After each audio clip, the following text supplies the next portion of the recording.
Hello and welcome to this edition of GCS Today here on Channel 21, the program that brings you news and information from Gaston County Schools. I'm Todd Hagans.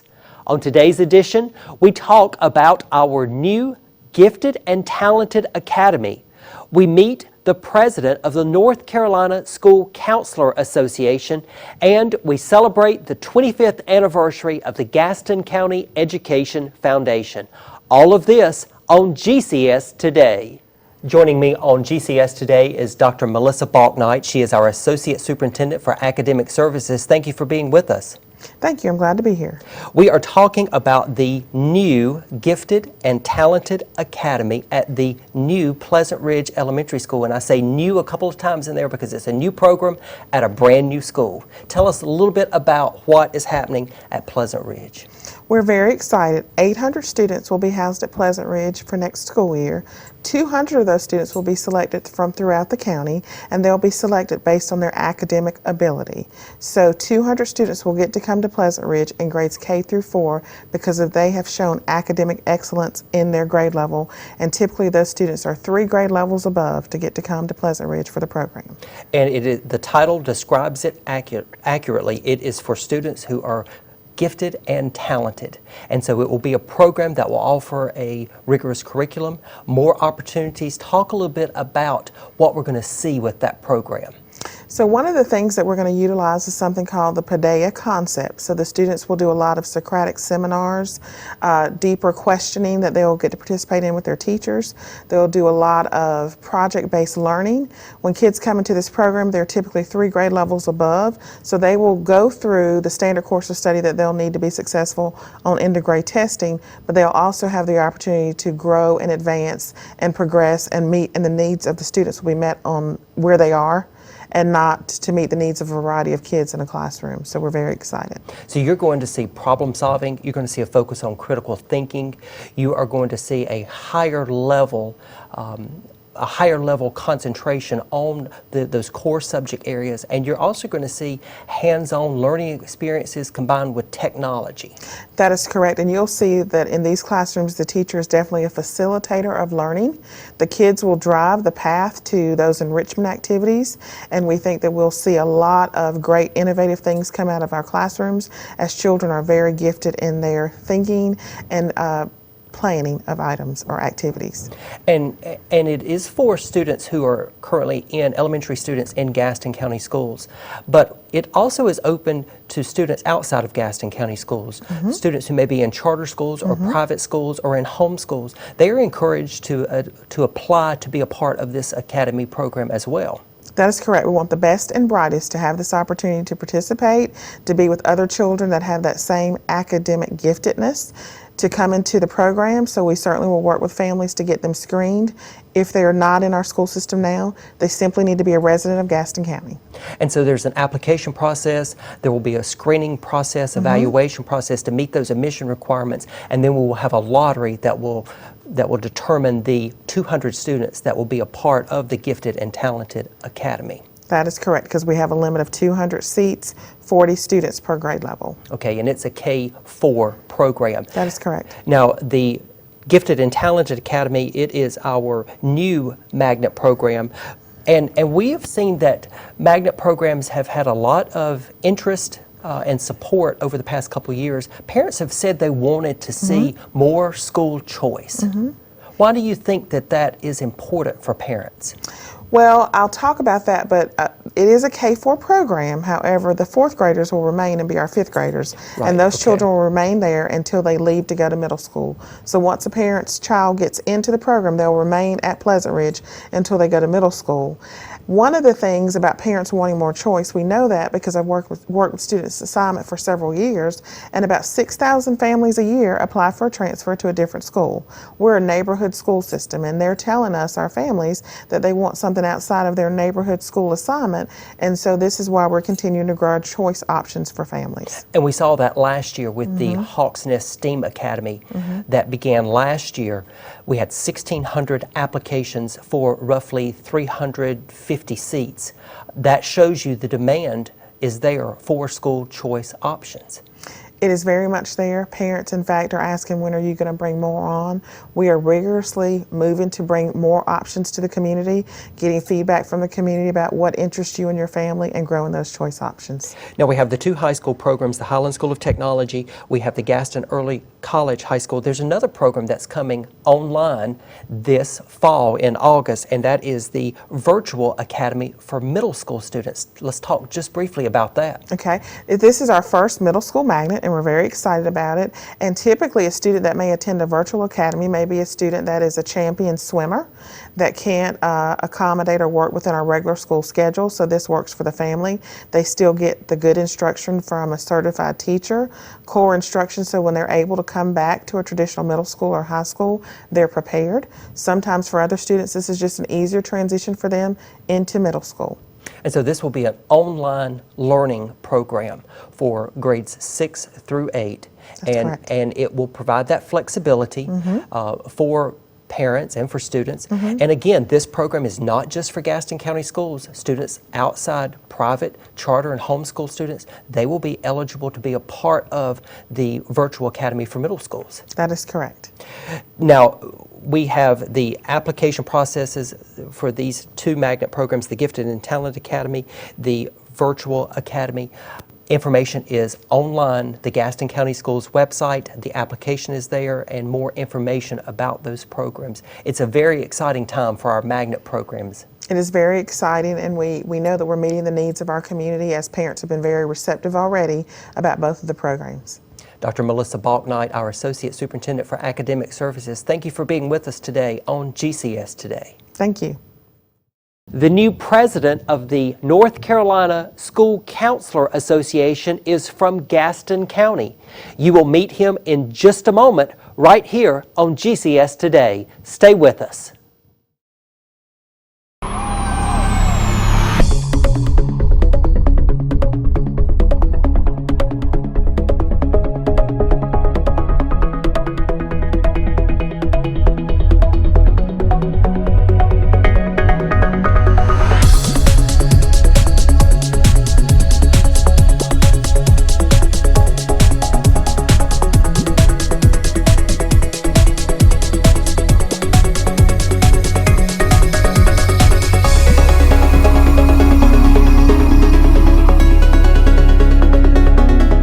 Husker Academy, it's fantastic.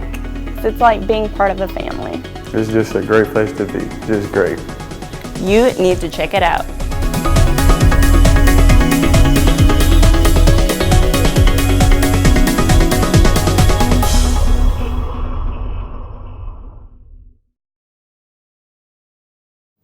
Joining me on GCS Today is Tim Hardin. He is the school counselor at Sadler Elementary and just recently elected to serve as president of the North Carolina School Counselor Association. Congratulations on that honor. Thank you, Todd. Thank you. It's a humbling experience, to say the least.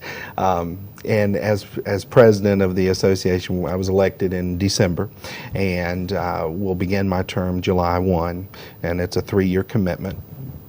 First year's president-elect, where I'll coordinate the Emerging Leaders Program for our state association. The second year is the presidential year, where my job will be to come up with the theme for our state conference and run that and make all that happen, serve on various committees. And then that third year is the past president year, where I'll coordinate other various initiatives that our association is involved in. So. Now, this is the North Carolina School Counselor Association. Yes. What is the purpose of that association?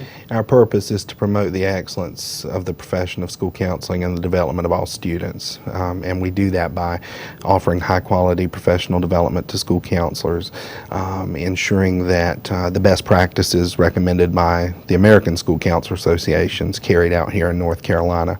We also work closely with the Department of Public Instruction and their school counseling consultant to ensure that best practice is strived for. So you're making a 3-year commitment. Yes. Usually a presidency is 1 year. Usually, you're making yes, a 3-year commitment yes. to serve as the president-elect, Yes. the president, and then the past president. Yes. Why is this important to you? Why are you giving of your time to be a part of this organization?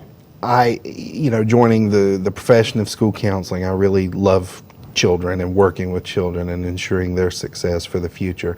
But then I discovered I love just as much, if not more sometimes, ensuring school counselors have the best resources and the best offerings for professional development at their disposal. And so I decided to get involved with the association to help with that, to push forward helping school counselors become better. Okay, as a school counselor, Yes. what is your typical day like at Sadler? Maybe you don't have a typical day as a counselor. Tell us a little bit about what Sure. it means to be a school counselor. Right. We try to have typical days. We make lists and schedules, and a lot of times they're just pretty sitting on the desk and all. Most of my days start out with checking in with students that have had issues the previous day or the previous week or so, and just following up with students and teachers. I help with morning announcements, things like that.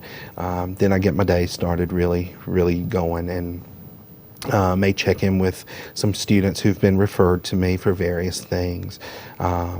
May run a small group or two during lunch. We try not to take students out of class at Sadler. And so about once a month we'll try to do classroom sessions, presentations relating to character ed or a teacher request. You really, in your role, you are the person who makes that connection. You Yes. make that connection with students, and you're also that connection between the school and the home. Correct. So you work a lot with parents. Why is that Yes. so important? It's important because a lot of times parents they may not feel like they can go to the teacher about certain issues, or they don't know who to go to. And so a lot of times those parents end up in my office on my phone or my email, and so we'll make that connection. And so I try to be that healthy point of contact with the school and the parent to ensure success for their child. Being a school counselor is, I would think it would be a fun job at times. It can be a challenging Sure, job. sure. It could be a difficult job at Yes, times with yes. the various things that come your way. Yes. What about the job makes it the great job for you? It's hard at times, but the best part, even in the most challenging of days, is seeing that student have success. Even if it's just so minor, even if it's just them walking to class someday, seeing that success that they had when they didn't want to walk to class the day before, the week before. And sometimes we may not see the success from that student for years, but knowing that I've hopefully had an impact on that student in their life in a positive way, and just being that voice for kids who don't have a voice sometimes, that's the best part of the job for me. So. Now, you will continue your work at Sadler while Yes, serving yes, as president yes. of the state association. Yes, it's a completely volunteer position. That's really how I recharge, is going and working with the association, and then yes, the full-time role with Sadler comes first, of course, but. Well, Tim, we appreciate everything you do at Sadler Elementary Thank School, you. and we also appreciate everything that our counselors do in all 54 of Yes. our schools, because like I Yes. said, it is a difficult job, but it is Some days. it's a great job Yes, for people to it have is. as a school counselor. And congratulations on Thank you. your Thank you. election as the president of the North Carolina School Counselor Association. Tim Hardin from Sadler Elementary School, thank you for being with us on GCS Today. Thank you, Todd. Thank you.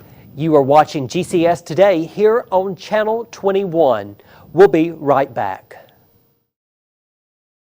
Hey, you! Yeah, you. Getting that college education? What are you gonna do? Graduate and take some office job? Be like everybody else? Or will you dare do something different? Like, be a teacher. You could be my teacher. You got the skills, the smarts. Yes, you! You could be the teacher I never forget. That'd be cool. Does that corporate job even have recess? What are you gonna make of yourself? What are you going to make of me?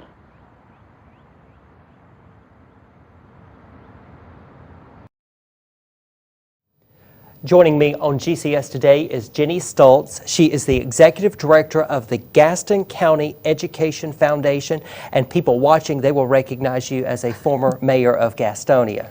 Yes, thank you. Thank you for remembering that. That's a title that you will always have. Well, it's one that I'll always be proud of.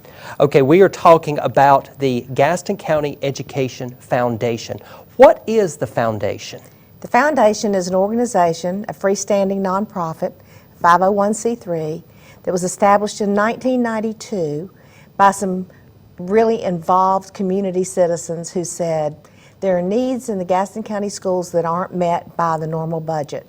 Let's raise money so that we can provide funds for innovative things in the school system. So that's how it was established. So it began in 1992, and that means with it 2017, that means the foundation is celebrating a milestone 25th anniversary this year. Good math, yes, and we're very proud of that.